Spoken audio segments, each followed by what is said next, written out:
Irmãos, então vamos lá, nós estamos estudando um pouquinho sobre algumas doutrinas que são ensinadas, né?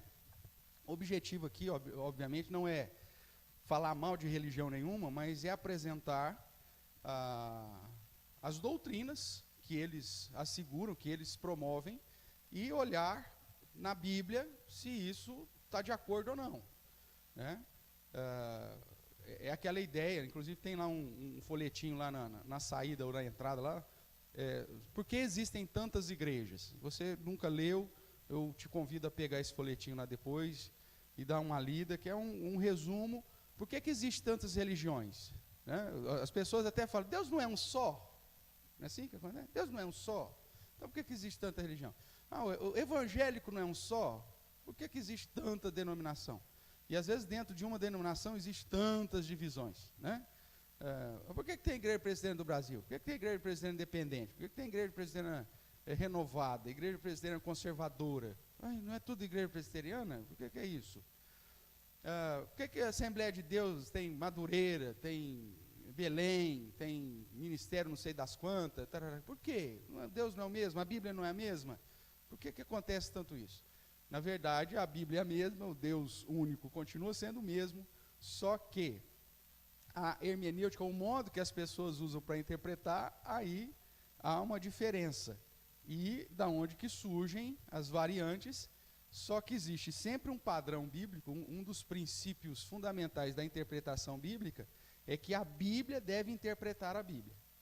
E muitas vezes nós vamos observar que algumas comunidades, elas têm alguns acessórios para interpretar a Bíblia. Por exemplo, a experiência pessoal, né? A Bíblia ensina isso, mas eu tive uma experiência com Deus e que me mostrou o contrário, então eu acredito que é diferente do que a Bíblia diz, ponto. Aí você vai ter lá uma variante. Alguém recebeu uma revelação nova, além daquilo que está na Bíblia, e essa revelação começa a ser usada então como padrão, né? Então o problema são essas questões que vão sendo agregadas. Se tão somente olhasse para a Bíblia pela Bíblia, né, usando aí como padrão a coerência, a coesão, a Bíblia, textos mais claros, trazendo luz para textos que são mais difíceis de interpretar, a gente conseguiria manter um padrão. Infelizmente, o coração do homem, a própria Bíblia já diz, é corrupto, ele é inclinado à sua própria vaidade, né? E às vezes se perpetua erros doutrinários tão somente pela vaidade. Você prova para a pessoa por A mais B na Bíblia que aquela doutrina que ele está seguindo não está certa, mas falar, mas a minha família inteira seguiu isso a vida inteira. O meu bisavô já seguia essa religião. E aí por conta da tradição, né, da história, a pessoa continua no erro e continua perpetuando-se no erro, ensinando o erro para muita gente. Então, o objetivo nosso é olhar aquilo que tais religiões, ou seitas, ou heresias apresentam e olhar nas Escrituras o que de fato a Bíblia diz. Vamos relembrar aí rapidamente nós vamos continuar tratando do neopentecostalismo, né? Um movimento, vamos dizer assim, recente, quando se estuda sobre a história da religião. Mas antes de relembrar alguns pontos e entrar nas doutrinas principais, vamos lá relembrar as características de uma seita ou de uma religião falsa. A primeira característica é que a Bíblia para essas religiões ou seitas não é a única regra de fé e prática. Eles vão falar da Bíblia, a Bíblia é importante, mas ela não é suficiente. Então sempre tem algo a mais. Ou uma nova revelação, ou o acréscimo de uma situação vinda das tradições, ou da experiência sobrenatural, experiência pessoal sobrenatural, né? Certamente você já viu, dentro do neopentecostalismo, isso é muito comum, pessoas que dizem que têm uma experiência com Deus e que tiveram uma visão, e Deus disse que Araraquara teve aquele caso de Covid, estou pegando um exemplo aí hipotético, porque tem aqui na verdade um demônio territorial, né, que é o demônio responsável pela Covid. Alguém recebeu essa visão, né, por mais infeliz que possa ser, e aí a pessoa diz, porque Deus me mostrou e eu vi que esse demônio tem uma cabeça igualzinha do vírus que o pessoal vê, é tudo cheio de coroa, é por isso que é o demônio responsável pelo coronavírus. E aí a gente tem que começar a orar, repreendendo isso, que essa doença vai passar. Tá. E dali a pouco você vai ver um monte de gente orando e repreendendo o demônio da Covid aí, tarará, e tudo mais. Então veja, uma experiência particular, pessoal, de um indivíduo, acaba gerando uma prática comum de uma comunidade, através dessa experiência. Isso é característica de falsa religião, porque quando nós cremos na Bíblia como única palavra, né, a palavra de Deus, então toda a prática tem que emanar dela, tem que sair dela. Tudo bem? Vamos lá, segunda característica, a respeito de Jesus Cristo. Jesus não é o centro e geralmente não é o único mediador entre Deus e os homens. Então, a salvação é feita através de qualquer outra pessoa, e Jesus Cristo é só mais um líder. Então, dependendo das religiões, você vai ter um guru, né? Você vai ter uma entidade, você vai ter um outro Messias, um outro Salvador. Então, eles excluem daquilo que a palavra de Deus nos diz, que Jesus é o único mediador entre Deus e os homens, não existe outro. Começa a agregar aí auxiliares para Jesus, né? Não, eles até falam, não, Jesus é o mediador, mas tem o santo, o expedito, que das causas impossíveis. Ou Jesus é poderoso, ele não é. Ou ele é o mediador, ou ele não é. Né? Não é sistema de Brasília, que cada deputado tem 300 assistentes lá, como fala? Assessores. Não, Jesus não precisa disso. Jesus é o próprio Deus encarnado, não tem assessor nenhum, meu amigo. Você conversa direto com ele, a salvação foi realizada diretamente por ele. Não tem intermediário nessa história aqui. Né? Não tem cabide de emprego no que tange a salvação. Jesus é o Salvador, ponto, acabou. Outra característica sobre a salvação propriamente, ela não é pela graça de Deus, é sempre pelos méritos. O homem tem que fazer algo para obter a salvação. Práticas cerimoniais, aquisição de objetos, rituais, né? Olha, Jesus morreu na cruz e a salvação está disposta, ela está disponível para todo mundo. Mas você tem que fazer por onde? Não. Nós servimos a Deus por gratidão, porque a graça de Deus nos alcançou. Só que nas religiões que desprezam a Bíblia nesse sentido, ela fala, não, você vai para o céu por causa das boas obras. Não, nós fazemos boas obras por gratidão pela salvação que recebemos. Não fazemos boas obras para ganhar a salvação. Nós fazemos boas obras porque nós já ganhamos. E é uma maneira de agradecer a Deus. A Bíblia ensina que a salvação é pela graça, porque nós não temos condições de alcançar a salvação pelos nossos próprios atos, pelas nossas próprias forças. Ninguém aqui consegue cumprir a lei de Deus. E a própria lei de Deus não tem o objetivo de levar ninguém para o céu. Porque o objetivo da lei de Deus é simplesmente mostrar para todo mundo que todo mundo é pecador e que nós precisamos, obviamente, de um mediador que é Jesus Cristo. Hoje a cachorrada está daquele jeito, hein? Hoje deve estar passando algum gato louco aí por algum canto. É isso, Roberto? Matei. Aí. Olha lá. Mas vamos que vamos. Pelo menos eu acho que no áudio da internet, como está saindo direto daqui, acho que ninguém está reclamando dos cachorros não, né? De vez em quando, maravilha. Vamos lá, vamos seguir aqui, irmãos.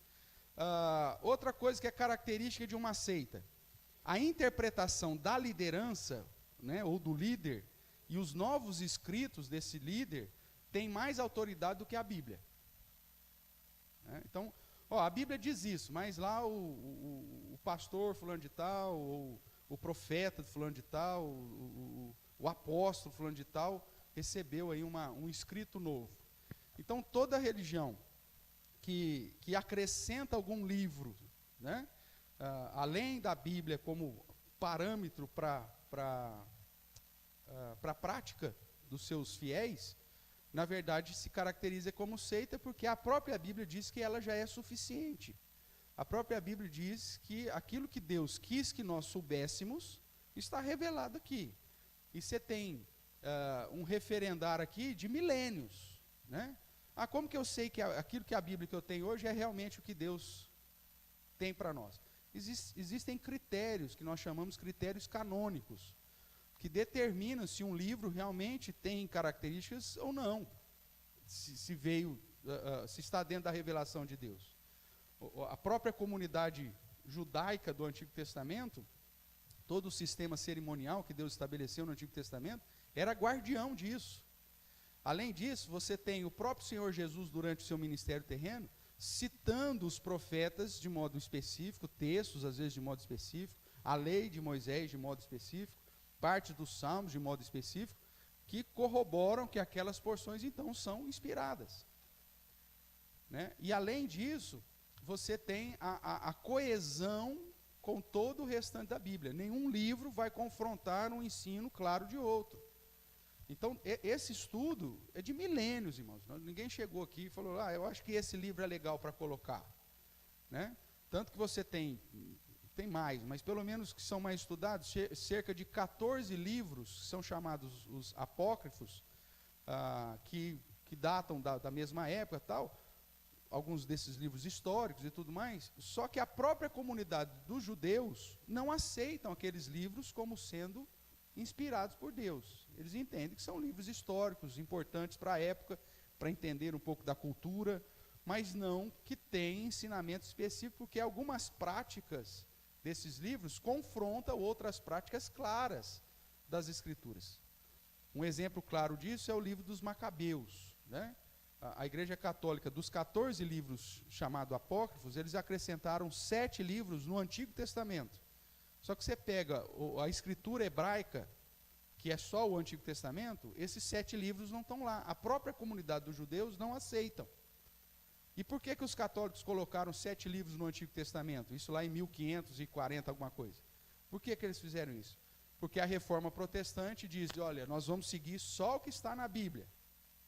Aí o que eles fizeram? Pegaram alguns livros que têm práticas que davam um certo sentido duplo e acrescentam no Antigo Testamento para falar, então já que vocês vão seguir a Bíblia, segue a Bíblia. Só que a comunidade judaica não aceitou os 7 livros que foram acrescentados e nem os evangelhos, ou os protestantes, não aceitaram. Por quê? Porque nesses livros que são históricos, acabam trazendo práticas que confrontam algum outro ensinamento claro da Bíblia. O próprio Macabeus é um livro que vai tratar de uma revolução dos chamados Macabeus contra os gregos macedônios para purificar o templo de Israel, né?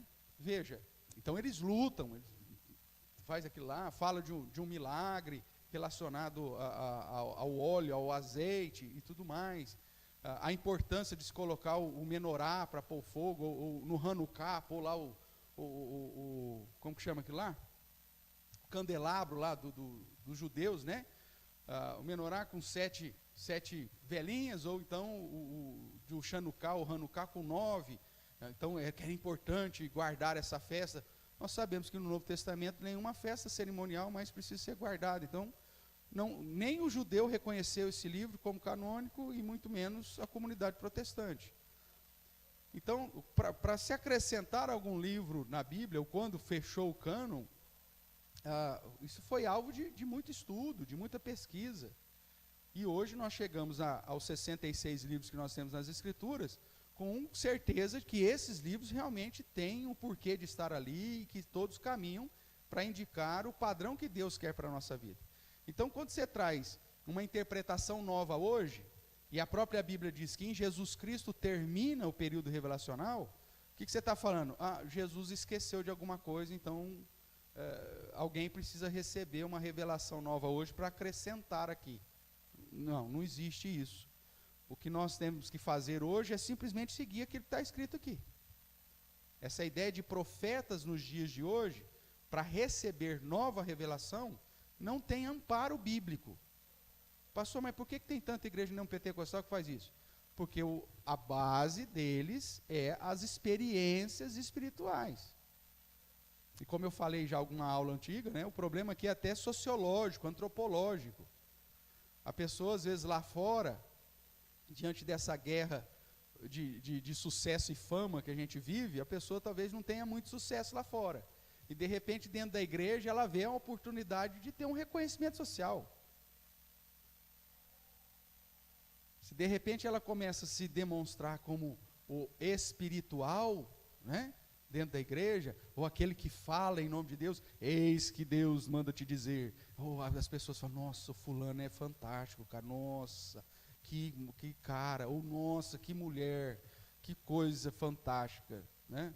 E eu tenho uma tese aqui, que de vez em quando eu lembro para vocês, que profetiza para mim, até hoje, toda a minha experiência de convívio, né, é tudo mal amada, né? Isso não gosto que eu falo, mas é a minha experiência de vida. Mulher não deu certo na vida, os filhos drogados, o marido beberrão, aí ela se enfia na igreja, porque ela não aguenta mais aquela vida, né, com o marido dando trabalho, com os filhos dando trabalho, ela vai consagra só ao Senhor, e esquece da obrigação dela como mãe, da obrigação dela como esposa, e sai rodando o Brasil como profetiza.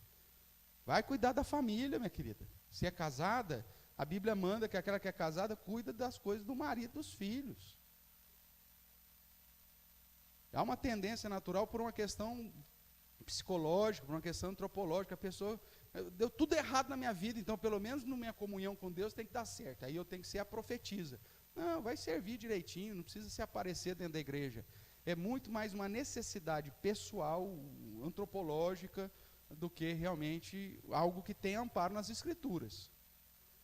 E tem igreja que enfatiza isso. E aí a interpretação e novos escritos acabam surgindo. O que mais? Eles não seguem um padrão de coerência na interpretação bíblica. Geralmente eles usam textos isolados, né, para fundamentar a sua crença. Uma dos exemplos bíblicos, eu convido você a abrir a palavra do Senhor, lá em Atos 16, nós já trabalhamos com isso em outro momento, mas eu quero relembrar, para te dar um exemplo aqui de uma interpretação errada.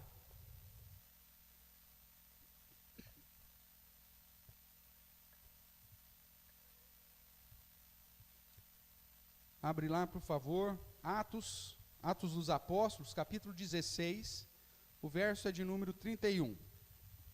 Talvez você até já usou esse verso aqui, né? Talvez você tenha até um quadrinho lá na sua casa com esse verso. Você deu agora para o Dia das Mães, né? Você comprou um quadrinho para o Dia das Mães com esse versículo aqui, né? O comércio aproveita desses negócios. Então diz assim, ó, verso 31, responderam: crê no Senhor Jesus e serás salvo tu. O que o texto está dizendo? Tu e tua casa. Creias no Senhor Jesus e serás salvo, tu e tua casa.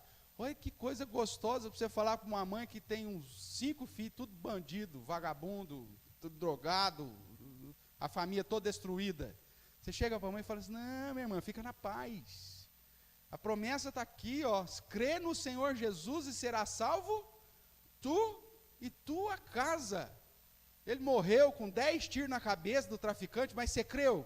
Amanhã eu criei, pastor. Então ele está salvo. Ele está salvo. Olha que coisa fantástica. Você consola o coração de uma mãe, rapaz. Não é assim? Não é lindo esse versículo? Não é um bom presente para dar para o Dia das Mães?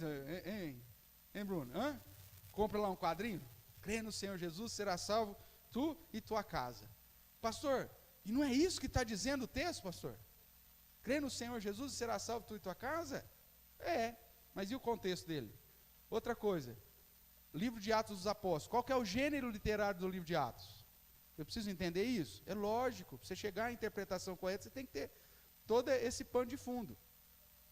Primeira coisa que você tem que saber, livro de Atos dos Apóstolos é um livro histórico. O que é um livro histórico? Vamos lá, as minhas universitárias aqui. Né? Marta, Timeia, Vani. Um livro histórico conta a história. Tudo bem? Você vai contar como que foi a sua vida dos 5 anos aos 10 anos. Aí você vai contar lá, na sua história, né, nossa irmã Elda, para escrever a biografia dela, aí ela vai contar lá, dos 5 aos 10 anos, que ela recebeu uma promessa do irmão Osiel. O irmão Osiel chegou para Elda, quando ela tinha por volta dos 7 anos, e falou assim: Elda, se você lavar a louça, a minha parte da louça, né, do almoço, eu vou te dar um perfume. Ele fez essa promessa. Então, lavarás a louça e ganharás um perfume, disse o Osiel. E ela pôs lá na biografia dela. Beleza. Ela escreveu, editou esse livro está lá, é um livro histórico da vida dela, tudo bem? Aí, passa-se os anos, né? O Marcelo Neto casa, tem uma filha. Isso aí já, lá para frente. E aí a filha, eu vou querer ler a biografia da minha bisa. Aí ela pega lá a frase, lavarás a louça e ganharás um perfume. E ela coloca isso como uma promessa para ela. Vai dar certo? Não, é a biografia da bisa. É a história dela, que aconteceu com ela. Se o Osiel pagou ou não a promessa, já é outros 500. Pagou? Não? Puxa vida. Então, se ele não pagou a promessa, já é outros 500. Agora, a bisneta pode pegar aquela frase, se lavares a louça, ganharás um perfume, e colocar para ela, como promessa para ela? Não. Porque é um livro histórico, está contando a história da dona Elda. O livro de Atos dos Apóstolos é um livro histórico, está contando a história de alguém. Essa promessa aqui foi dada para alguém. Vamos ver? Dá uma olhadinha aí. No capítulo 16, então, nós vemos que os apóstolos, né, Paulo em modo especial, chegou na cidade de, deixa eu ver aqui, um pouquinho mais para frente, passou percorrendo a região da Frígio-Gálata, chegou lá em Filipos, tá bom? Então, verso 11, tendo, pois, navegado de Trode, seguimos em direção a Samotrácia, e no dia seguinte a Neápolis, e dali a Filipos, cidade da Macedônia, primeira do distrito e colônia. Nessa cidade permanecemos alguns dias. No sábado saímos da cidade, junto ao rio, e ali havia um lugar de oração. Eles encontraram uma mulher chamada Lídia, pregaram ali o evangelho, e diz o verso 14, o Senhor lhe abriu o coração para atender às coisas que Paulo dizia. Então Paulo começou a pregar e Lídia se converteu. Depois de ser batizada, ela e toda a sua casa, rogou que permanecêssemos ali um tempo, eles ficaram. E aconteceu, verso 16, aconteceu que indo no lugar da oração, nos saiu um encontro uma jovem possessa de espírito, uma moça que tinha um espírito de adivinhação, e seguindo a Paulo e a nós, clamava dizendo, esses homens são servos do Deus Altíssimo, nos anunciam o caminho da salvação. Veja que o diabo de vez em quando fala a verdade, hein? Uma garota, uma jovem possessa de um espírito de adivinhação, falava que Paulo estava ensinando o caminho da salvação. Paulo estava ensinando o caminho da salvação? Estava. Para você ver que tem heresia, seitas, heresias, que falam a verdade algumas vezes. Só que o problema não é que eles falam a verdade algumas vezes, é que na maioria das vezes ele não fala a verdade. Não é porque a pessoa fala a verdade uma vez na vida, faz dela uma pessoa verdadeira. Tudo bem? Então, acharam essa jovem adivinhadora possessa aqui de um espírito. E ela começava, ouça o que Paulo está falando, ele fala o caminho da salvação. Verso 18, isso se repetia por muitos dias, e Paulo já indignado, falou, eu vou dar um fim nessa história. Voltando-se, disse ao espírito, em nome de Jesus Cristo eu te mando, retira-te dela. E ele na mesma hora saiu. Vendo os seus senhores, que se lhe desfizera a esperança de lucro, porque era uma jovem escrava, agarrando a Paulo e Silas, o arrastaram para a praça na presença dos tribunais. E levando aos pretores, disseram, esses homens, sendo judeus, perturbam a nossa cidade. Criou lá assim uma confusão, né? E o verso 21 diz, levantou-se a multidão unida contra eles, e os pretores, rasgando-lhes as vestes, mandaram açoitá-los com varas. E depois lhe deram muitos açoites e lançaram na onde? No cárcere. Eles foram presos, ordenando ao carcereiro que os guardasse com toda a segurança. Aqui começa a nossa história. Eles tinham sido presos porque expulsaram um demônio. E aí, o pessoal da guarda pretoriana chegou para o carcereiro e falou assim: ó, meu amigo, você guarda esses homens aí. Nós já demos um safanão neles, já aplicamos o açoite neles, e agora você guarda eles aí com toda a segurança, hein? Então o carcereiro tinha uma responsabilidade: guardar Paulo e Silas presos. O que acontece? Verso 24. Este, recebendo tal ordem, levou-os para o cárcere interior e lhes prendeu os pés no tronco. Já viu isso no filme? Um troncão grandão assim, que é uma dobradiça. Aí põe o cara sentado no chão, põe o pé lá numas cavas que tem nesse tronco, vem com o outro em cima, puf, e mete o cadeado lá. Lembra disso? Prenderam os caras dessa forma. É livro histórico, por isso que tem todos esses detalhes. O que mais que ele diz? Prendeu os pés no tronco. Verso 25. Por volta da meia-noite, Paulo e Silas oravam e cantavam louvores a Deus. E os demais companheiros da prisão escutavam. De repente, verso 26, sobreveio tamanho terremoto que sacudiu os alicerces da prisão, abrindo-se todas as portas e soltaram-se as cadeias de todos. Um evento sobrenatural. Teve um grande terremoto, abriu as portas e as cadeias, soltou. Aí o que acontece? O carcereiro despertou do sono e, vendo abertas as portas do cárcere, puxando da espada, ia se suicidar, ou ia suicidar-se, supondo que os presos tinham fugido. Olha a situação. O carcereiro falou: pronto, os caras mandaram eu guardar com toda a segurança, agora está tudo aberto, fugiu todo mundo, vai sobrar para mim. Deixa eu já dar um fim na minha vida, porque pelo menos eu não vou sofrer na mão da guarda pretoriana.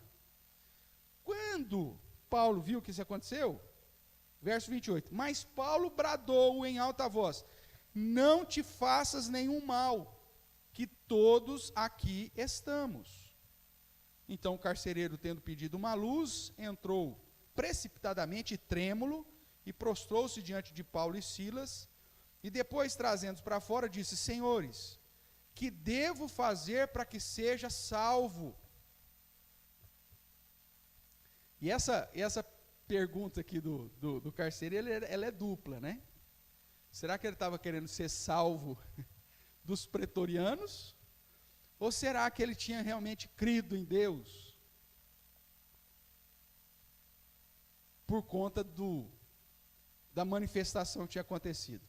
A história vai nos dar essa resposta também. Tudo bem? Mas então ele pergunta para Paulo e Silas: o que eu faço para ser salvo? E aí vem o versículo que nós lemos. Responderam-lhe: crê no Senhor Jesus e serás salvo, tu e tua casa. Essa promessa foi para quem? Para o carcereiro. Lá no livro da biografia, a promessa do seu Ziel foi para quem? Para Elda. Foi para a bisneta? Não foi para... Nem sabia que ia ter bisneta. Não foi para a bisneta. Porque é um livro histórico. A promessa está ali focada na história. Então a promessa, crê no Senhor Jesus e será salvo tu e tua casa, foi uma promessa para quem? Para o carcereiro. Vamos ver se ela aconteceu? Continue aí. E lhe pregaram a palavra de Deus, veja aí o verso 32. Provavelmente a primeira pergunta do carcereiro era para ser salvo dos guardas mesmo. Aí eles pregam a palavra de Deus, e pregam não só para o carcereiro, prega a palavra de Deus para quem mais? Todos da sua casa. Eles dão uma promessa para o carcereiro: ó, se você crer, vai ser salvo você e sua casa. Só que eles vão lá e pregam o evangelho para quem? Para o carcereiro e para todo mundo da casa do carcereiro. Quem cresce, obviamente, seria salvo. O que mais que o texto diz? Texto histórico. Verso 32 ainda. Eles pregaram a palavra de Deus e a todos de sua casa, naquela mesma hora da noite, cuidando deles, lavou-se-lhes os vergões dos açoites. A seguir, foi ele, quem é ele aqui? O carcereiro, batizado, e todos os seus, todos da sua casa. Nós temos um registro histórico de uma promessa que foi dada ao carcereiro e à sua família, pelos apóstolos, por Paulo e Silas, e essa promessa foi cumprida. Fim da história. Podia ter terminado aqui. Voltemos para a biografia aqui. Na página seguinte, aí está lá o registro, na biografia, que o seu Osiel, né, ainda meninote, foi comprar o perfume prometido à irmã. E aí registra que deu o perfume para a irmã. Pronto, é um registro histórico. Alguém pode pegar esse livro e falar assim: seu Osiel, cadê o meu perfume? Não, meu amigo, isso aconteceu algum tempo atrás, eu já paguei o perfume, já está tudo certo, é uma promessa que eu fiz para minha irmã. Imagino que todo mundo que leia o livro, chega lá para o seu Osiel e fala: vim buscar o meu perfume. Funciona? Pode ser feito isso? É a mesma coisa, você pegar o livro de Atos, que é um livro histórico, e chegar para Deus e falar: Senhor, eu creio, então o Senhor tem que salvar a minha casa. Hã? É isso que o texto está falando? Não, não é isso que o texto está falando. O texto registra um fato histórico que já aconteceu na história e ponto, acabou. Qual que é o padrão? Inclusive o padrão que a gente vê na própria história. Para alguém ser salvo, ela precisa ouvir a palavra de Deus e crer no Evangelho, crer em Jesus como seu único e suficiente Salvador. Aí a promessa é que todo aquele que crer em Jesus como seu único e suficiente Salvador será salvo. Aí essa promessa é aplicada sobre você.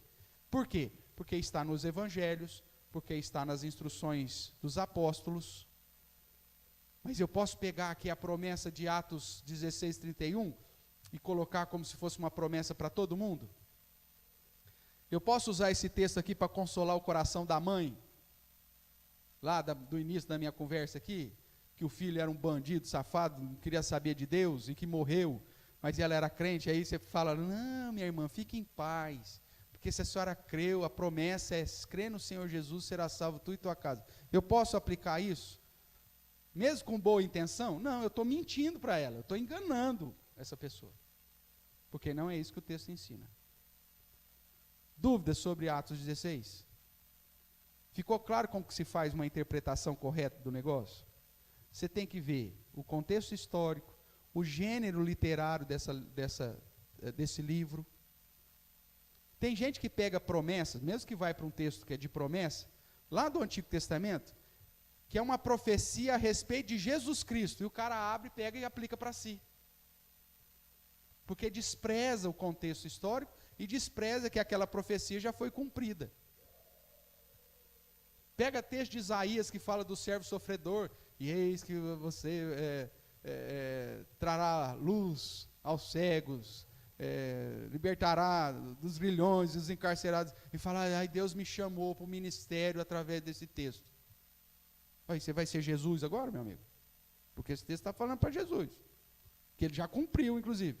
Você pode usar esse texto para falar que você foi chamado? É lógico que não, ué. Jesus só tem um, e ponto, acabou. Então, é daqui que surgem os erros de interpretação e de aplicação prática na vida cristã. Eles desprezam as questões mais básicas para você estudar a Bíblia. E aí, vai dar problema. Quando não, uma outra característica que você vai ver são os textos com interpretações alegóricas. Isso aqui é uma desgraça. Porque o que é algo de alegoria? Vamos lá, as professoras de novo aí para me ajudar.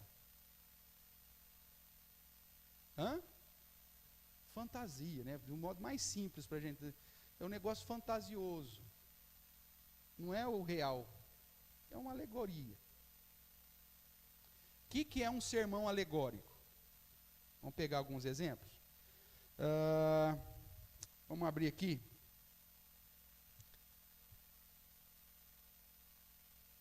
Vamos pegar no Evangelho aqui, vai. Deixa eu ver aqui. João. Hã?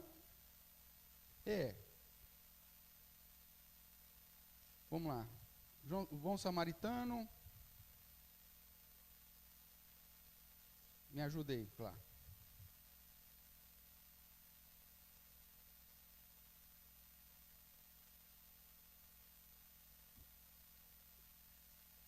Lucas, capítulo...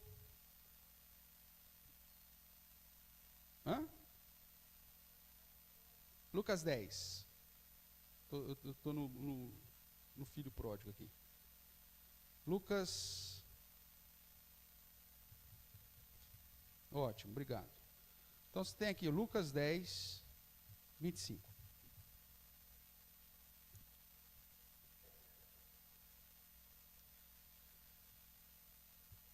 Presta atenção nisso que eu vou falar para você, antes da gente ler o texto. Toda passagem bíblica tem um ensino primordial. Tem um foco. Ok?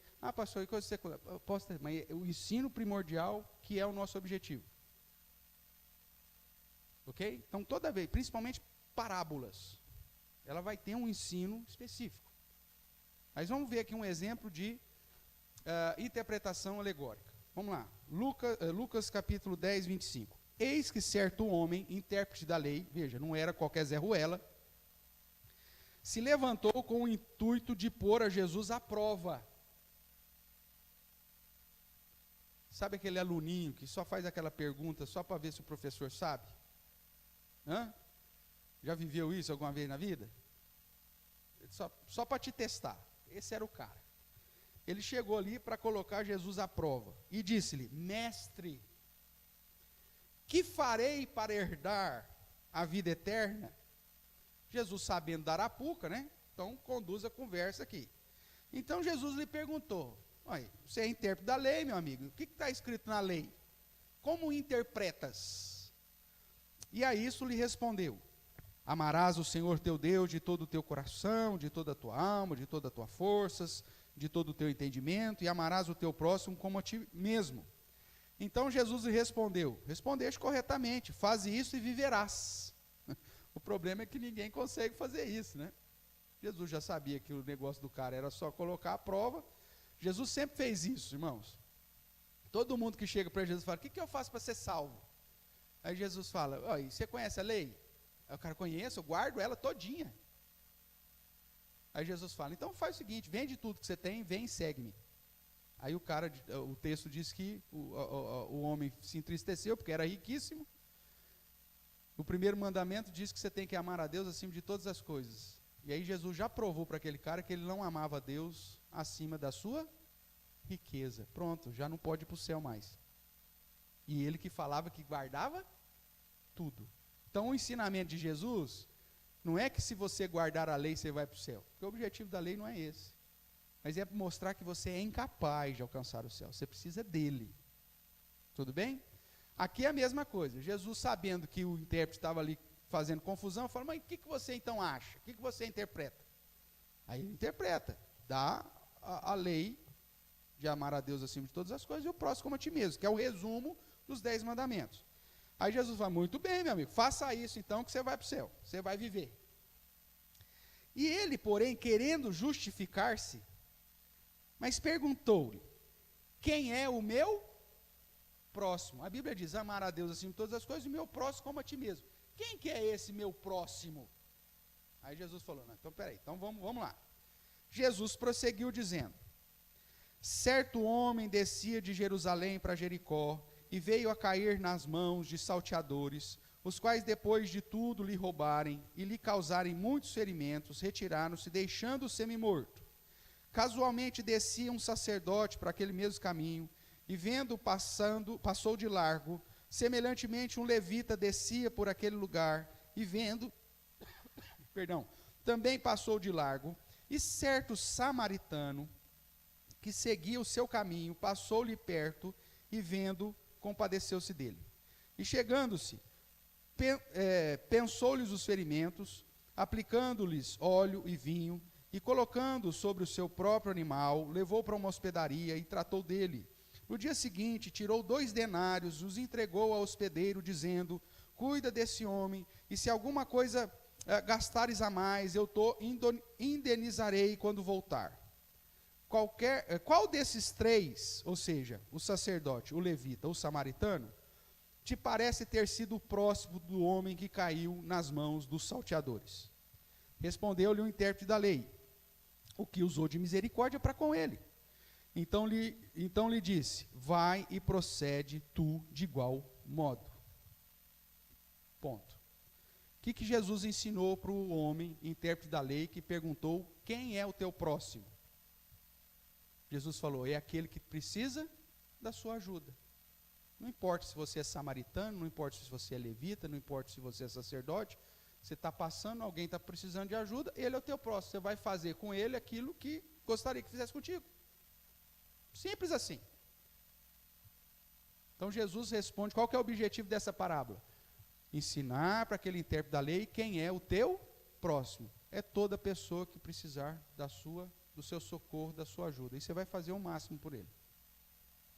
Esse é o ensinamento da parábola. Ponto. Todos podem ir embora para sua casa felizes e edificados. Mas o que a heresia faz? O que o falso mestre faz? Ele pega um texto tão lindo desse e enche de alegorias. Vamos fazer isso? Vamos fazer esse teste para você ver?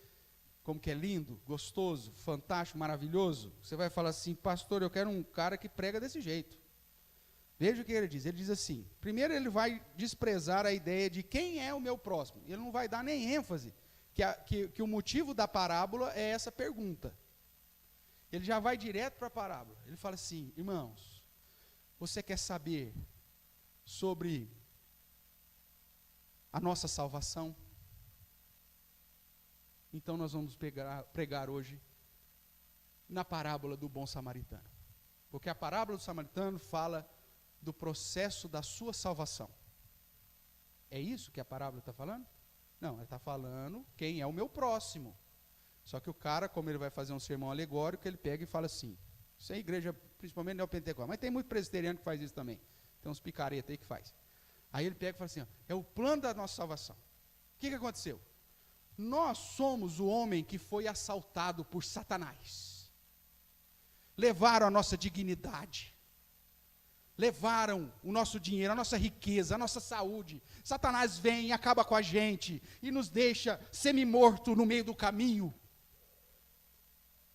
E o sacerdote passa, que é as religiões, esses presbiterianos, reformados, eles passam com todas as suas doutrinas e nos largam lá à mercê desse caminho. E vem os levitas, que são esses mais renovados, esses carismáticos, que só ficam aí com essas ladainhas, dançando, cantando, fazendo coreografia, mas nos deixam no caminho. Mas aí vem o bom samaritano. Por isso que a nossa igreja é a comunidade de Deus do bom samaritano. A nossa comunidade então vem, e a gente pega o moribundo, e a gente leva, põe no nosso próprio animal. Sabe quem que é o animal, querido? É o Espírito Santo. O Espírito Santo, você é colocado sobre ele, e o Espírito Santo te conduz, sabe para onde? Para a hospedaria. E sabe o que é a hospedaria? É a igreja. E lá nessa hospedaria tem um rapaz lá que é o dono da hospedaria. Sabe quem que é o dono da hospedaria? Sou eu, o pastor. E aí então, esse homem que trouxe, que representa Jesus, na mula, que é o Espírito Santo, ele vai me dar 2 moedas. Sabe o que é a moeda? O seu dízimo é a sua oferta. Ou se ele for um pouco mais piedoso, ele vai falar assim: é o batismo e a santa ceia. Porque aí as 2 moedas pode ser qualquer coisa. É alegórico. Ele vai dar a interpretação que ele quiser. E aí você, vamos pensar na parte mais misericordiosa. Ele fala, então é o batismo e a Santa Ceia. E aí você vai vir. E eu vou cuidar de você, porque a igreja vai cuidar, vai tirar o seu ferimento, e ela vai te dar ensino. E se a igreja gastar alguma coisa a mais com você, quando Jesus voltar, ele vai dar o galardão para o pastor e para a igreja que cuidou do moribundo. E a igreja nesse momento já está com o coração a mil, cara.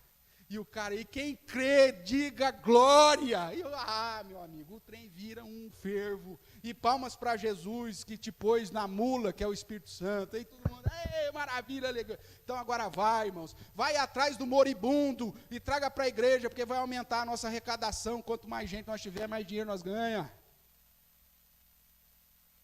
Já viu isso acontecer? Isso é uma pregação alegórica. Mexe com o seu coração. Você fala, meu Deus, esse homem interpreta a Bíblia com uma sabedoria. Na verdade, com uma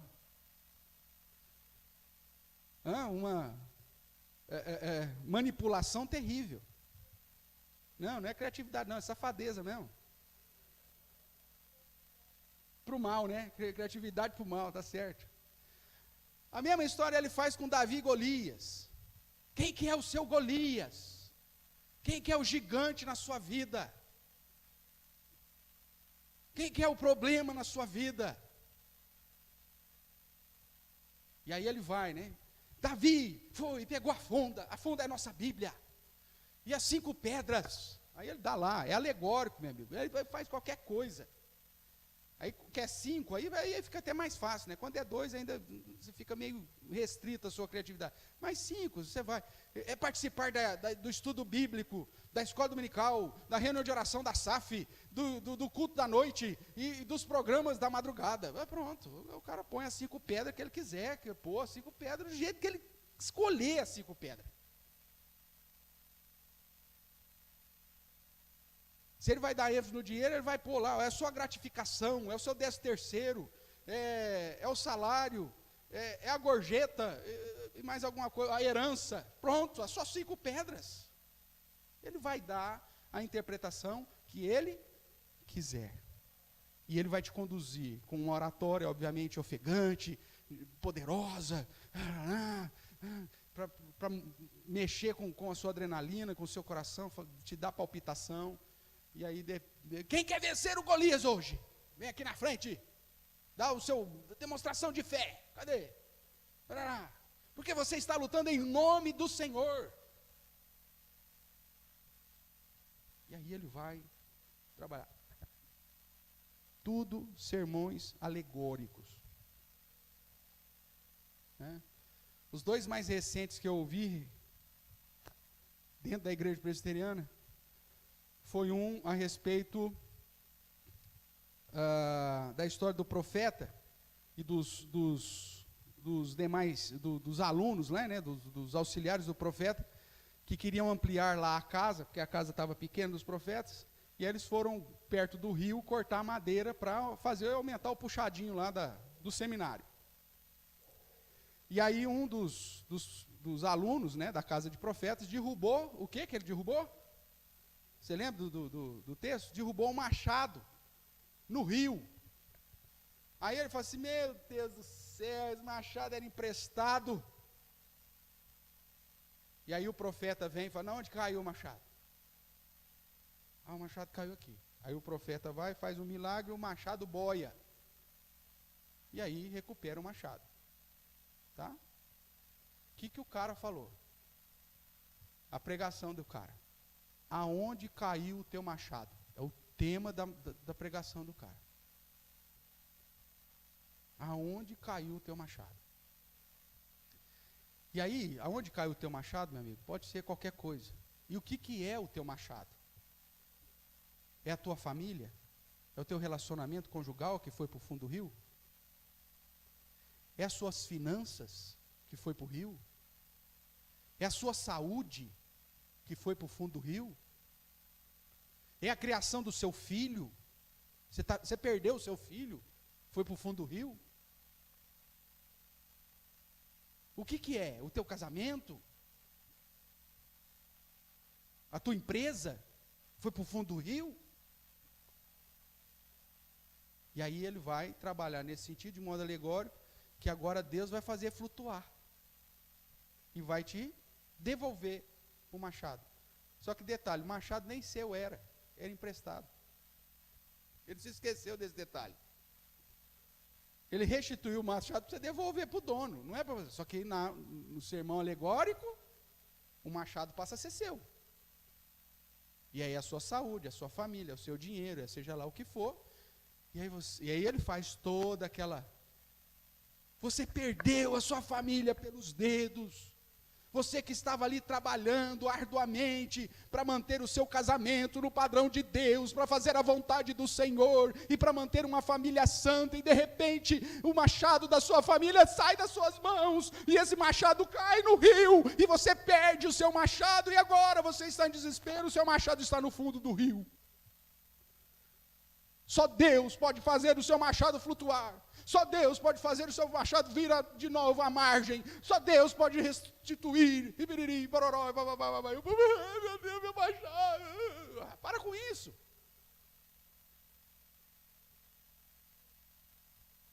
Vai estudar o que o texto tem para te ensinar. Deus restabelece, irmãos, claro. Deus é poderoso para fazer machado flutuar, é óbvio. Mas não manipula o coração das pessoas que estão atrás de um entendimento pleno das Escrituras Sagradas. Esse é o problema das falsas religiões, das heresias. Esse é o problema de muitas igrejas que se dizem evangélicas, mas que na verdade estão manipulando o coração dos seus ouvintes. E tem gente que gosta disso, esse é o pior. Tem gente que procura isso. A segunda, eu falei que eu ouvi 2 sermões recentes, né? O outro, não vou lembrar agora o salmo, que fala das margens lá do rio da Babilônia, acho que é o 137, se não me engano, que lá diz que o povo de Israel foi levado cativo para a Babilônia. E os babilônicos pediam para que o povo de Israel cantasse os cânticos, né, para o seu Deus. É isso mesmo, Salmo 137. Às margens do rio da Babilônia, nós nos assentávamos e chorávamos, lembrando-nos de Sião.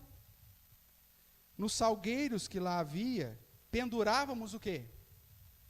As nossas harpas. O que o salmista está dizendo aqui? Irmãos, nós ficamos tão tristes quando veio o exílio sobre nós, quando nós fomos levados para a Babilônia, por conta do nosso próprio pecado, mas nós ficamos tão tristes que nós chorávamos às margens do rio da Babilônia. E nós não tínhamos motivação nenhuma nem para adorar ao Senhor, por isso nós penduramos a nossa harpa. Ninguém cantava, era uma tristeza só. E eles pediam para que nós entoássemos louvores a Deus, mas aí é a ideia do salmo. Como que nós vamos adorar ao Senhor se o nosso coração está tão triste?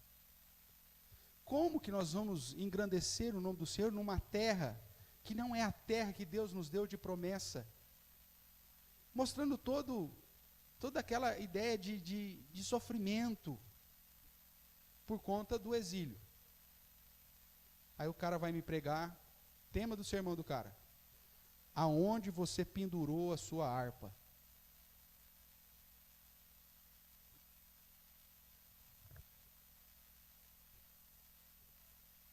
O infeliz não teve nem a capacidade histórica de entender o que foi o exílio babilônico. Irmãos, o povo de Israel sofre desde sempre. A gente enfatiza o Holocausto da Segunda Guerra Mundial, algo terrível. Mas o exílio babilônico teve lá as suas ações tão bárbaras quanto.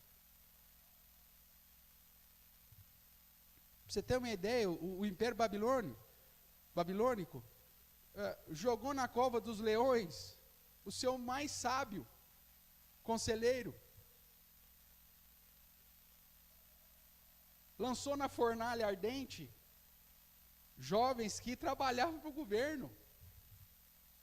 Imagine o que ele fez com o povo na hora que ele estava dominando Israel. O livro dos Salmos é um livro de sabedoria e é um cântico. É uma poesia.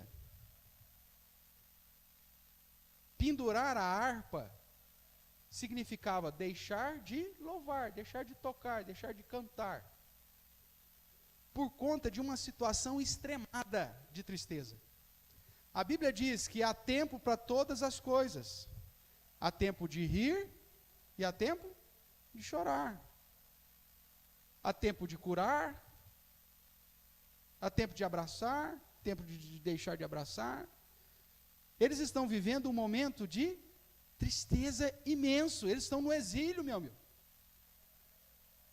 As famílias foram separadas, às vezes entes queridos foram mortos. Eles estão num momento de extrema tristeza, ansiando e desejando pelo retorno para Israel, que já sabiam eles por conta das promessas, que ia demorar pelo menos 70 anos. E que tinha muita gente naquela geração que não ia voltar para casa. Então é um momento muito difícil em que o salmista expressa isso.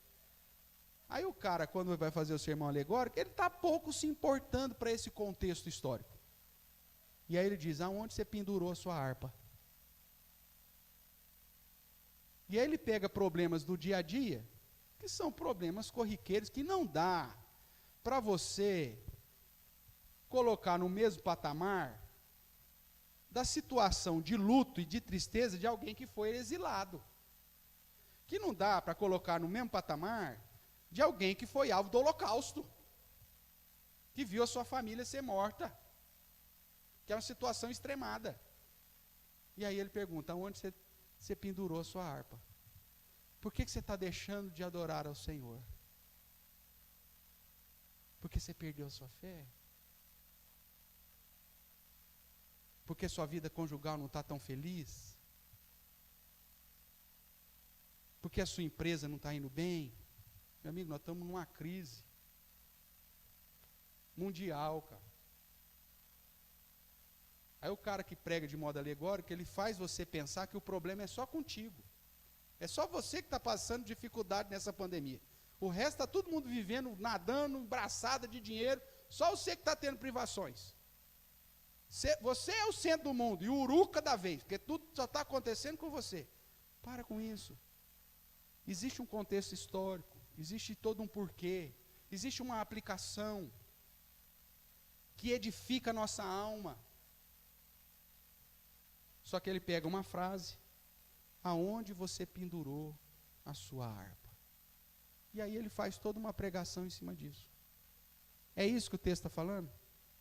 Não é. Só que o sermão alegórico, o que ele te permite? Quem que vai interpretar o que é a harpa? É o pregador ou o ouvinte? Quem que vai interpretar? O que é a tua harpa? Sou eu que vou definir? Não, cada um vai interpretar a harpa do jeito que é. O que é o teu machado? Quem que vai interpretar? Cada um de vocês vai interpretar. Aí você sai daqui e fala assim, hoje Deus falou comigo que vai restaurar a minha família, porque o meu machado era a minha família. Aí o seu marido fala assim, Deus vai restaurar o meu carro que eu perdi. Porque para ele o machado dele era o carro, que ele tinha comprado zero, não conseguiu pagar 72 parcelas e teve que devolver. Mas Deus prometeu alguma coisa dessa para alguém? Não, só que a mensagem alegórica conduziu cada um daqui sair com o coração preenchido daquilo que queria ouvir. E é por isso que faz tanto sucesso a pregação alegórica. Porque ela fala aquilo que você quer ouvir. E ela coloca nas suas mãos o poder da interpretação.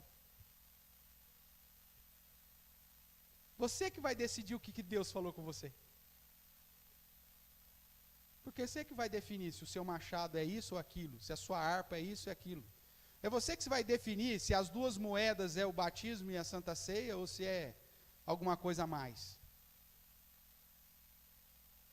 É você que vai decidir acreditar que a sua família inteira foi salva porque você creu em Jesus. Então é você sair aqui domingo após domingo, criando as suas próprias mensagens e se sabotando, né? Se enganando, porque não é isso que o texto bíblico está te ensinando. Então essa característica da falsa religião, do falso mestre, das heresias, das seitas, é interessante porque ela atrai as pessoas, sem exigir basicamente nada das pessoas. E aí entra um problema sério, que é a questão da indução, da motivação.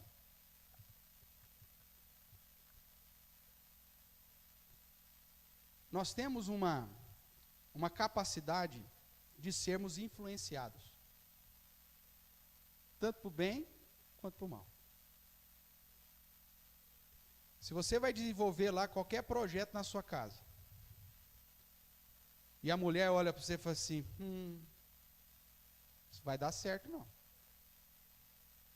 Você está começando, você está pensando ali que você vai fazer um negócio lá, vou fazer um cercadinho aqui na minha casa, para plantar batata doce. Você está ali com o projeto, tá? Vai tirar lá um pedacinho da tiririca, você está todo animadão. Aí a mulher chega, o que você vai fazer? Vou fazer um cercadinho, vamos plantar batata doce. Não precisa falar nada, só vai assim. Qual que é a probabilidade desse negócio dar certo?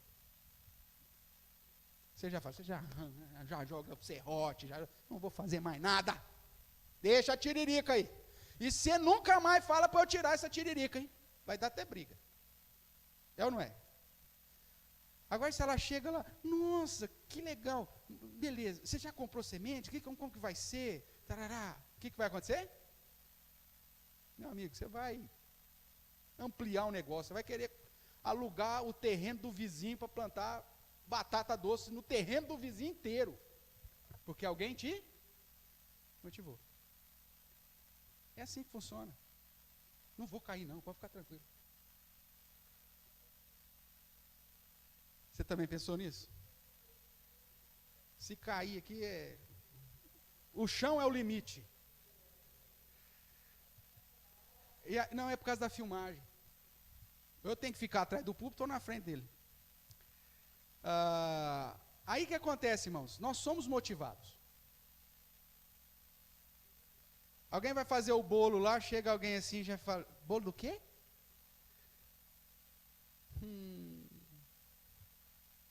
Não vai prestar. Hã? Não vai prestar. Pronto. Mas é batata.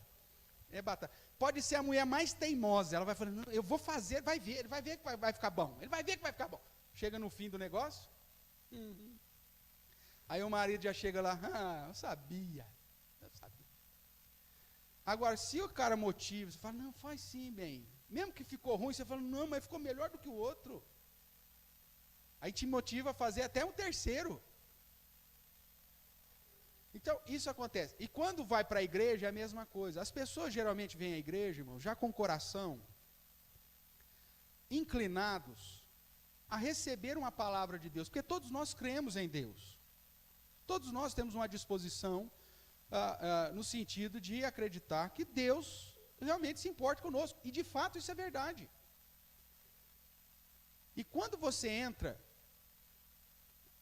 na igreja, o seu coração já está inclinado e predisposto a ouvir o que o pastor tem para te dizer, como sendo algo que vem de quem? De Deus. O cara faz uma oração antes de começar o estudo. O cara está abrindo a Bíblia. Olha, não sou eu que estou sendo enganado, olha o tanto de gente que está comigo, não é possível. Então, existe uma série de elementos que te motiva a continuar ali. E é por isso que as pessoas falam, por que essas pessoas não saem dessas seitas? Por que elas não rompem com essas tradições? Por que elas não procuram a verdade? Porque nós somos influenciados, irmãos. E a solução para que isso aconteça, para que isso mude, é a pregação fiel do Evangelho, mas não só dentro da igreja. Você que conhece a verdade, precisa ser um proclamador dessa verdade. Você tem que defender a sã doutrina. Porque é lá fora, no dia a dia, que você vai ter a oportunidade de falar para a pessoa, olha, cuidado, a Bíblia não ensina isso. Você está crendo nessa promessa, mas não é bem isso que a Bíblia diz. E se a pessoa te dá a oportunidade, você vai apresentar para ela o que realmente a Bíblia diz. Porque senão as pessoas vão continuar se enganando e sendo enganadas a vida inteira. E na cabeça comum, igreja é tudo igual. E você sabe muito bem que não é.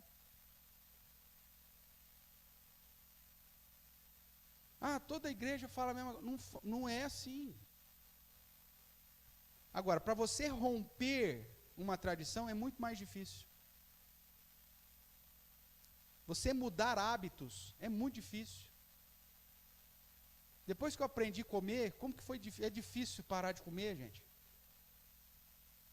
É um hábito. É justamente na comida que a gente... Por que ontem nós não fizemos aqui um jejum o dia inteiro, né, no estudo? Tivemos que parar para comer lá. Além de ser necessário, porque é gostoso. E eu tenho certeza, quer ver os que estavam aqui? Não veio comida além do que a gente está acostumado? E nós comemos inteiro, fala a verdade. Porque é hábito, né? Não pode deixar comida no prato, tem que comer tudo. Não é assim que a gente ensina para as crianças? E aí você pegou essa prática, depois para você diminuir esse negócio, vai ser um terror. Ensina a criança no caminho que deve andar, e mesmo quando velho não se desvia. Minha mãe falava, não pode deixar nada no prato, tem que raspar o prato. Eu quase furo o prato hoje. Porque é prática. E aí todo mundo fala, pastor, tem que cuidar dessa uva, diminui, vamos comer menos. Ensina, dá o exemplo para o seu filho, aquela coisa toda. Eu tenho 4 lá em casa, mas mesmo assim não consegue mudar o hábito, por quê? É uma tendência. Agora, se isso funciona para comida, isso funciona para qualquer outra coisa. E para você romper isso, você vai ter que criar uma nova tradição, uma nova prática. E quando se trata de religiosidade, muito mais difícil ainda. Porque envolve muitas vezes lembranças familiares. Envolve muitas vezes a questão de promessas. A minha vozinha no leito de morte diz para mim, para eu nunca deixar a igreja tal. Já viu história assim? Aí a pessoa carrega a vida inteira o peso dessa promessa para a vozinha no leito de morte. Como que quebram? Como que muda? E aí as falsas igrejas, falsos mestres, falsos profetas vão usar justamente essa realidade, essas características, para manter as pessoas aprisionadas.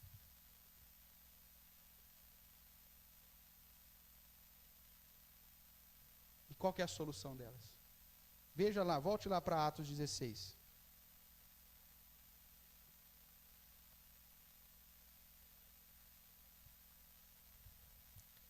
Atos capítulo 16, que nós estudamos aqui, né? Eu vou pegar um pouquinho antes,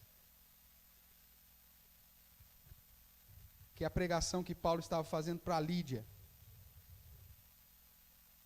Verso 14.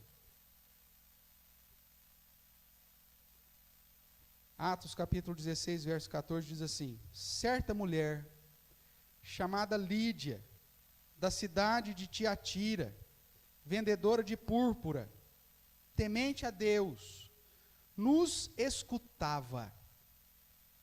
E o Senhor lhe abriu o coração para atender às coisas que Paulo dizia.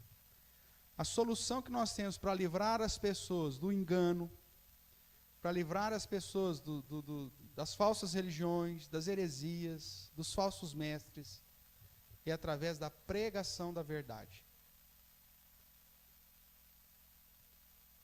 Na crença sincera de que o Senhor vai abrir o coração daqueles que têm que ter o coração aberto. Na esperança sincera que o Senhor vai cumprir com as suas promessas em alcançar aqueles que Ele separou para a sua própria glória.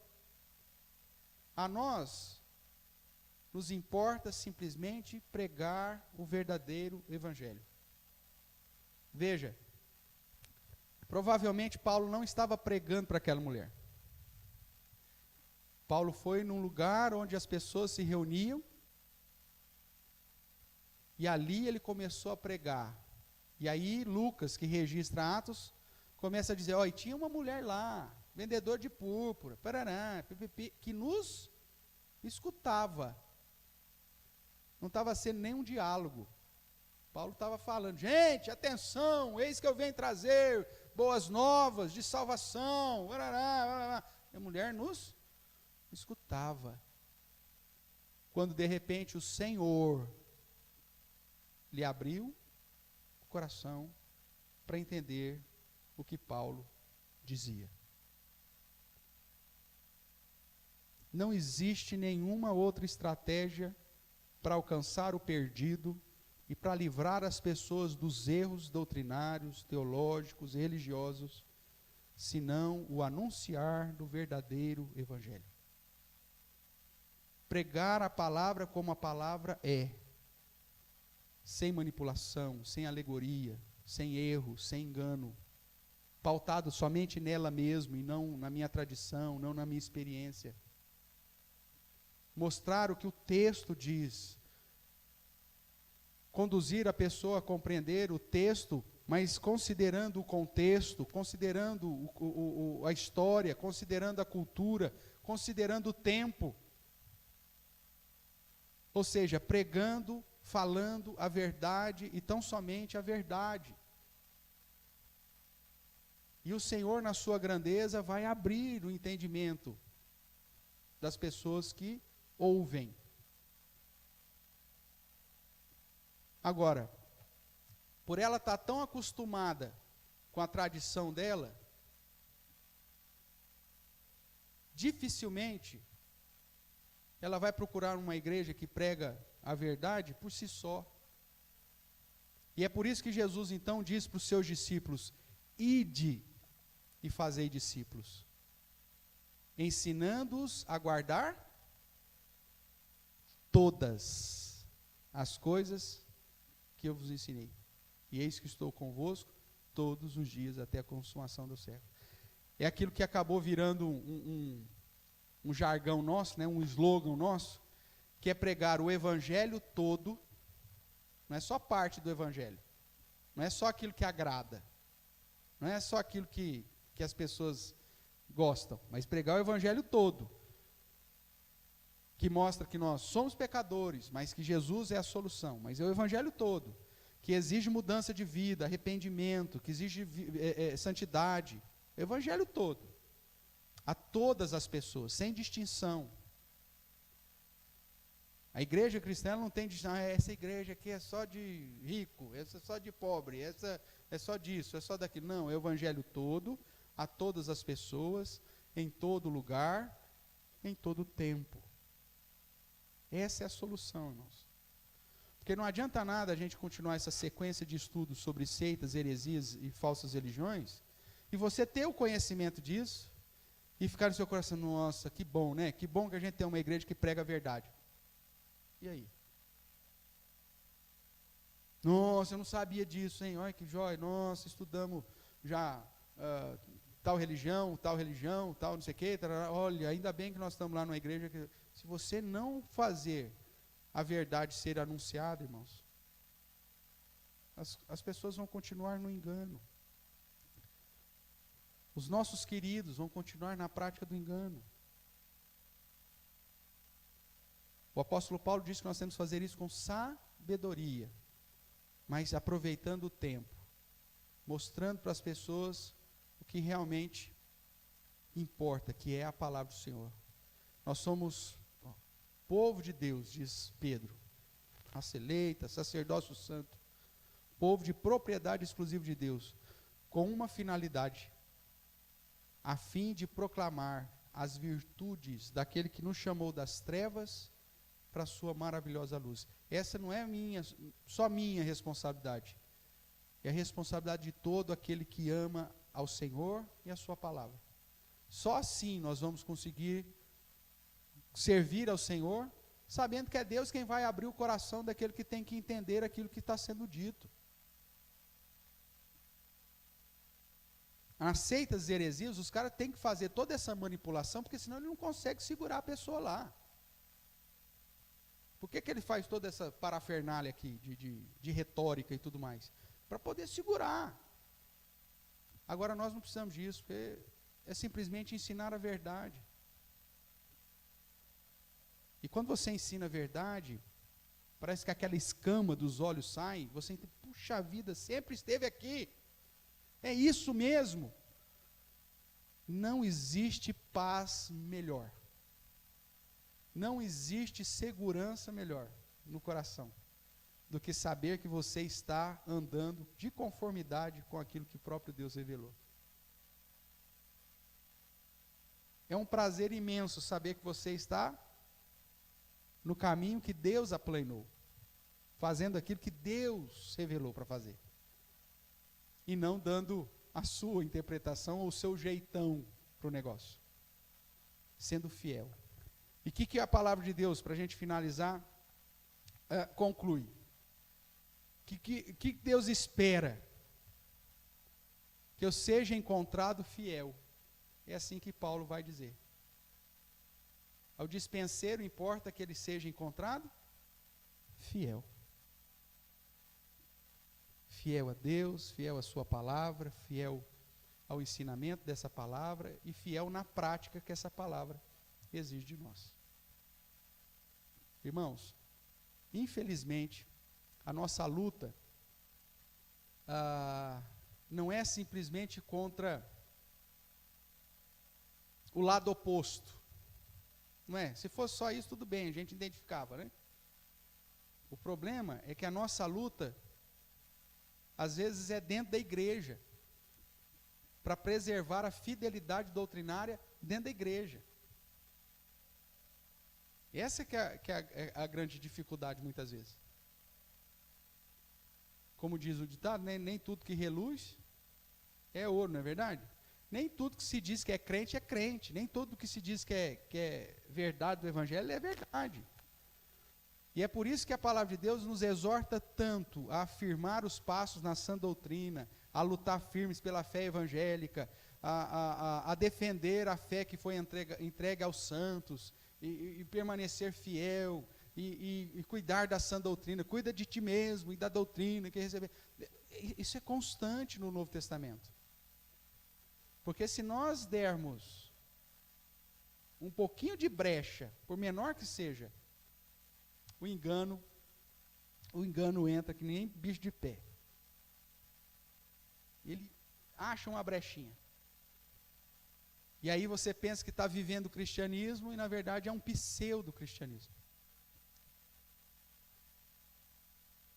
E para ser alvo realmente das bênçãos, do cuidado, da proteção do Senhor, não tem outro jeito senão viver o verdadeiro evangelho. Cuidado com a manipulação, até mesmo nas pregações, como nós vimos hoje. Estude a Bíblia. Pastor, não estou entendendo. Junta 2, 3 irmãos, vamos estudar esse texto. Hoje nós temos acesso à informação, tanto boa quanto ruim, né? Então, ouça o máximo para chegar à conclusão. Porque senão, irmãos, sabe o que pode acontecer? Abra sua Bíblia lá em Mateus capítulo 7.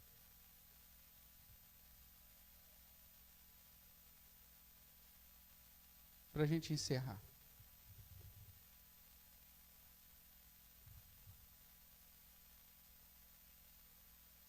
Mateus capítulo 7, a partir do verso 15.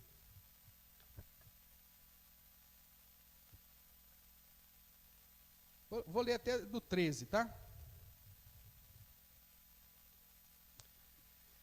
Entrai pela porta estreita, larga é a porta, espaçoso o caminho que conduz para a perdição, e são muitos os que entram por ela. Porque estreita é a porta, apertado o caminho que conduz para quê? Conduz para a vida, e são poucos os que acertam com ela. Acautelai-vos de quem? Dos falsos profetas, que vos apresentam disfarçados de ovelhas, mas por dentro são lobos roubadores. Esses líderes, na maioria das vezes, irmãos, ele te apresenta com uma piedade, que você fala, nossa, esse homem é santo, vai para o céu de caixão e tudo. Mas são lobos roubadores. Apertado é o caminho. O evangelho que não confronta a sua vida, meu irmão, esse evangelho está frouxo, esse evangelho não é o evangelho. O evangelho que fala para você que não, está tudo bem, você não está vivendo muito de modo santo, mas não tem problema não. O evangelho que não aperta, que não te confronta, que não exige mudança de vida, que não exige comunhão com Deus, zelo, não é da porta estreita, é da porta larga.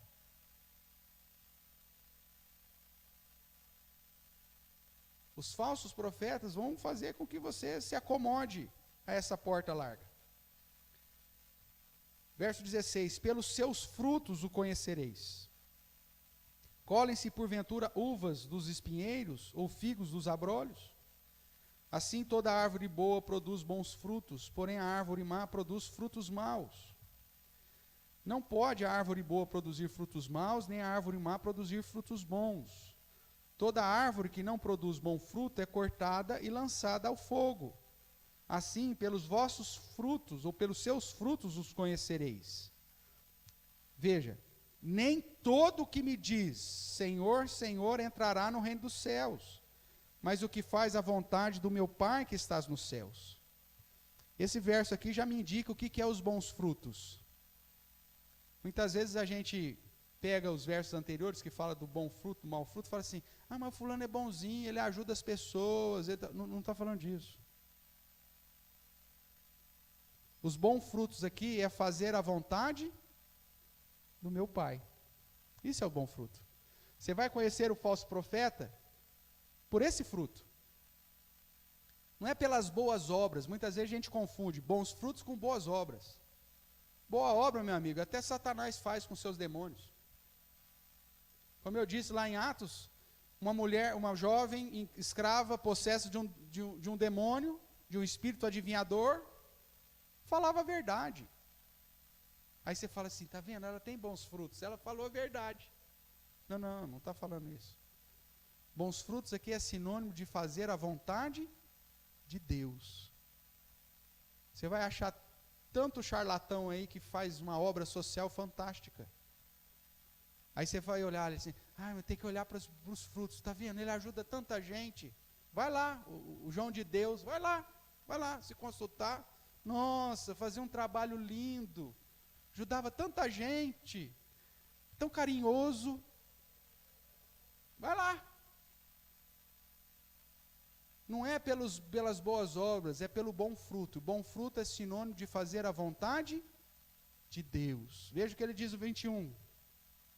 Nem todo o que me diz, Senhor, Senhor, entrará no reino dos céus, mas aquele que faz a vontade de meu Pai que estás nos céus. Muitos naquele dia hão de dizer-me, Senhor, Senhor, porventura não temos nós profetizado em teu nome? E em teu nome não expelimos demônios? E em teu nome não fizemos muito milagre? Parece que Jesus está falando de neopentecostalismo, né? Que é o que você vê lá.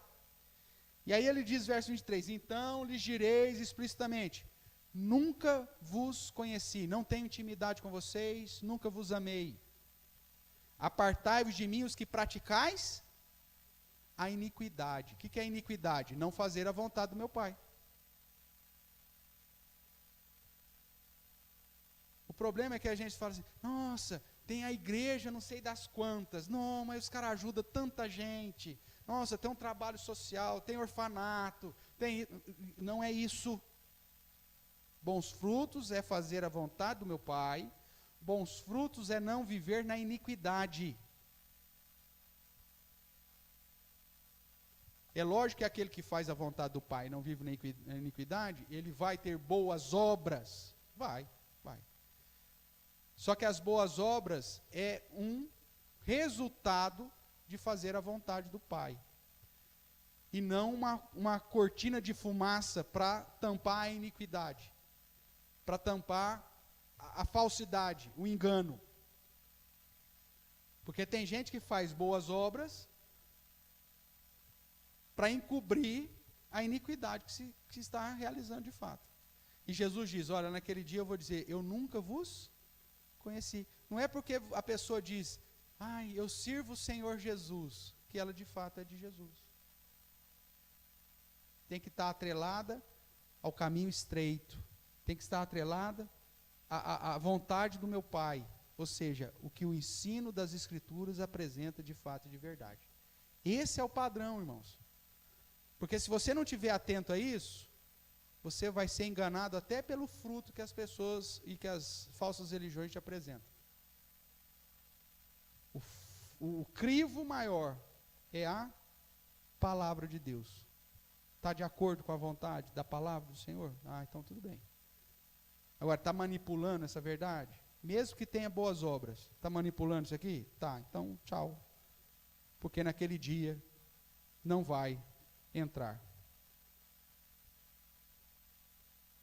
Então lhes direis explicitamente, nunca vos conheci, apartai-vos de mim, os que praticais a iniquidade. Quando você não prega a verdade, quando você não ensina o que realmente a palavra de Deus diz, você está praticando a iniquidade.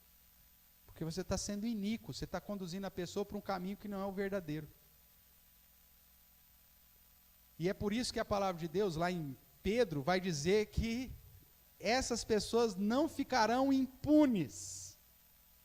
Esses falsos mestres, esses falsos profetas, esses que enganam o povo aí, não ficarão sem paga. A justiça de Deus virá, mesmo que seja no dia do juízo final.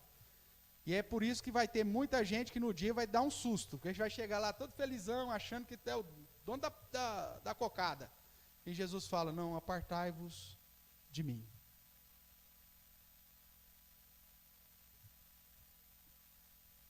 Cuidado, acautelai-vos dos falsos profetas. É isso que Jesus vem nos chamar. E se você quer um crivo bastante interessante do Evangelho, é justamente o Evangelho que exige mudança de vida. A porta estreita. Agora, outra questão que você tem que fazer a diferenciação é que a doutrina correta é diferente de usos e costumes, hein? Você vai encontrar seitas e falsas religiões que os usos e costumes são extremamente severos. Na nossa igreja é proibido arrancar o pelo da orelha. Já pensou? Mulher não pode fazer o bigode. Imagina? Isso são usos e costumes. Não pode cortar o cabelo. Não pode usar brinco. Não pode usar salto de 2 dedos de altura. Isso não é doutrina. Isso é usos e costumes. Isso aí não tem nada a ver. Ok? Tem seitas que você tem que dormir de terno, porque se Jesus voltar de noite, você está preparado. Isso é uso e costume. Toma banho de roupa, porque pelo menos você vai molhado, mas não vai pelado. Isso é uso e costume. A Bíblia não fala nada disso. Então tem gente que confunde boas obras com os bons frutos, nós já falamos o que é de fato, e tem gente que confunde usos e costumes como se fosse doutrina. A porta estreita, ela foca doutrina, a sã doutrina, não usos e costumes. Pintou o cabelo, vai para o inferno. Cuidado. Foque a doutrina, não os usos e costumes. Tranquilo, irmãos? Alguma dúvida? Viu que a mesma Bíblia pode ser interpretada de um monte de jeito diferente? E te conduzir para lugares longes do Senhor? Pode fazer você acreditar numa promessa que nunca existiu? Então, estude. O próprio Senhor Jesus diz, examinai as Escrituras. Os crentes de Bereia, né? Examinavam as Escrituras para ver se aquilo que o apóstolo Paulo estava falando estava de acordo com a verdade. Esse tem que ser o padrão do verdadeiro crente. Amém?